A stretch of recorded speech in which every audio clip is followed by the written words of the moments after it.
조드레박 신부의 영적 일기. 예수님의 눈빛으로. 언젠가 피정 중에 이런 이야기를 한 적이 있습니다. 여러분 중에 미워하는 사람이 하나도 없으신 분은 손을 들어봐 주시겠어요? 아무 반응이 없자 정말 아무도 안 계십니까? 손 들어보세요. 그때 저 뒤에서 연세 많게 보이신 한 할아버지가 손을 들었습니다. 할아버지, 어떻게 하면 그럴 수 있는지 우리에게 말씀해 주세요. 그러자 나이 들어 힘없는 목소리로 할아버지께서 말씀하셨습니다. 음, 미운 사람이 있었는데 전부 다 죽었어. 이렇게 미운 사람을 용서한다는 것은 참으로 어려운 일입니다. 복수의 칼을 내려놓는 것은 엄청난 고통이 따르는 일입니다. 하지만 우리는 천국 시민들입니다. 원수를 사랑하고 용서하는 길은 먼저 내 마음속에서 복수하고자 하는 생각을 버리는 것부터 시작되어야 합니다. 그러므로 고은님들은 천국 시민으로서 사랑과 용서로 믿음의 신비를 살아가는 사람들임을 명심하시기를 바랍니다. 아멘.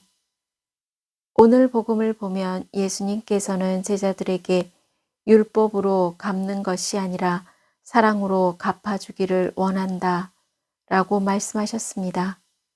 왜냐하면 저희는 십자가의 예수님 사랑으로 죄를 탕감받은 빚진 천국 시민들이기 때문입니다. 그래서 예수님께서는 저희에게 복음의 큰 기쁜 소식이 될 수 있는 길을 말씀하신 것입니다. 누가 오른뺨을 치거든 다른 뺨마저 돌려대어라. 너의 속옷을 가지려는 자에게는 겉옷까지 내주어라. 누가 너에게 1000걸음을 가자고 강요하거든 그와 함께 2000걸음을 가주어라. 이렇게 오늘 말씀은 누구에게 베풀거나 손해보는 삶처럼 보이겠지만 사실은 얻는 삶이 된다 라는 것입니다. 적어도 예수님의 말씀을 믿음으로 살면 저희는 2배를 더 베풀며 살 수 있는 삶을 살게 되는 것입니다. 왜냐하면 하느님은 주시는 분이시기 때문입니다. 마르코복음 10장 29절에서 31절 말씀입니다.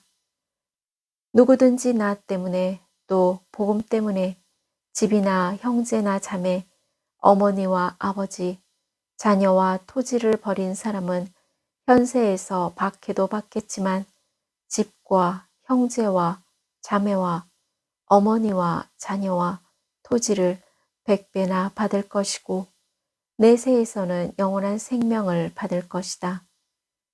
그런데 첫째가 꼴찌가 되고 꼴찌가 첫째가 되는 이들이 많을 것이다.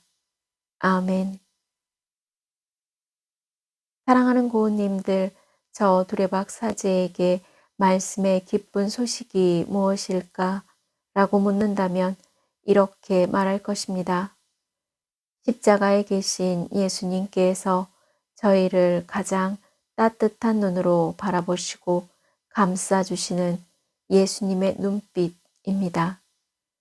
그래서 저에게 가장 기쁜 소식은 예수님의 눈빛이 예수님의 눈빛으로 예수님의 눈빛과 함께 살아간다 라는 말씀입니다.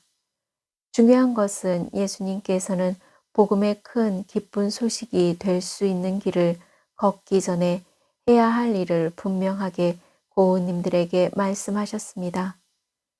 악인에게 맞서지 마라. 그래서 예수님의 눈빛으로 율법이 아니라 사랑으로 바라보고 감싸주라는 것입니다. 그것이 바로 하느님의 은총을 담을 수 있는 큰 그릇이 될 수 있는 비결이라고 말입니다. 이렇게 예수님께서는 말씀으로 고은님들에게 수지 맞는 복을 주시는 것입니다. 마테오복음 10장 42절 말씀입니다. 이 작은 이들 가운데 한 사람에게 그가 제자라서 시원한 물 한 잔이라도 마시게 하는 이는 자기가 받을 상을 결코 잃지 않을 것이다. 아멘.